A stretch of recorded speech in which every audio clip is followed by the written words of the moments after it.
macroeconomic story, and it continues to confound and confuse. The latest GDP numbers are looking good if one looks at it on the face of it, but it's bringing up more questions than answers. At a time when everyone was expecting a relative slowdown, the latest numbers indicate a better performance, pegging the full-year GDP growth at 7.6%. Lata is standing by now to take us to the fine print. Lata, this number has definitely come as a positive surprise, but what does one make of it? Okay, thanks a lot.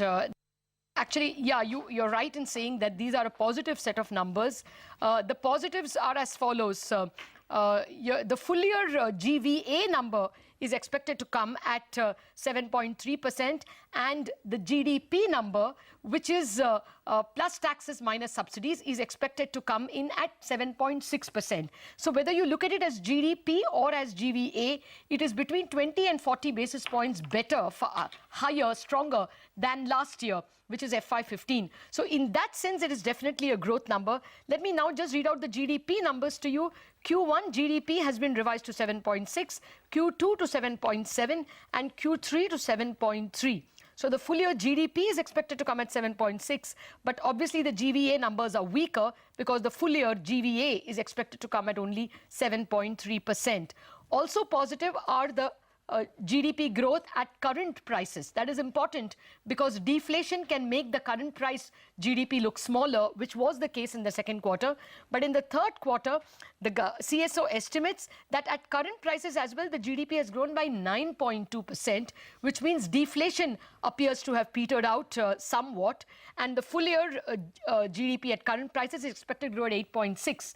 That is also good news because in the mid-year review, the chief economic advisor had assumed a current price growth of only 8.25%. At 8.6, he gets a little more headroom. It is the breakup that is a bit surprising. On GVA, the agricultural growth is expected to grow by 1.1%, mining by 6.9%, manufacturing by 9.5%.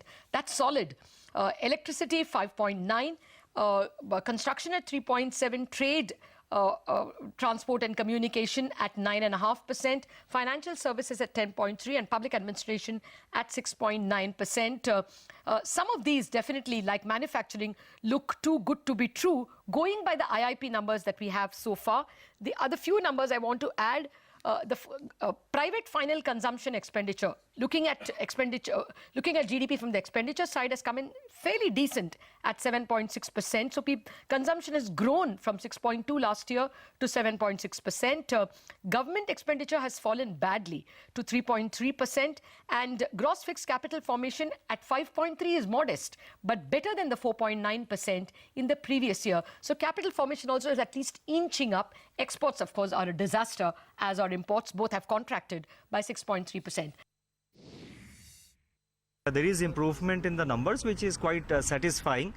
And the direction of growth is that basically what it reflects is that the policies and the reform measures which the government has undertaken over the last 1.5 years or so, that they are, I think, beginning to show results. The process of reforms and the process of policy initiatives, all that will continue. And especially satisfying and noteworthy is the growth in industries, the industrial growth, with special focus on manufacturing. Moment, for example, what we have said is the annual we are estimating at 8.6 in current prices, whereas the 3 quarters have come in at 9.2, 6.4, 8.7, which is almost around the same. So the fourth quarter will be probably looking around 8.6, maybe a little less than 8.7. I can work the average out. The same applies for the constant prices. You've got these sitting at 7.3, 7.7, 7.6. It's marginally below 7.6. We have pushed the annual to 7.6, so fourth quarter in constant prices may be a little higher.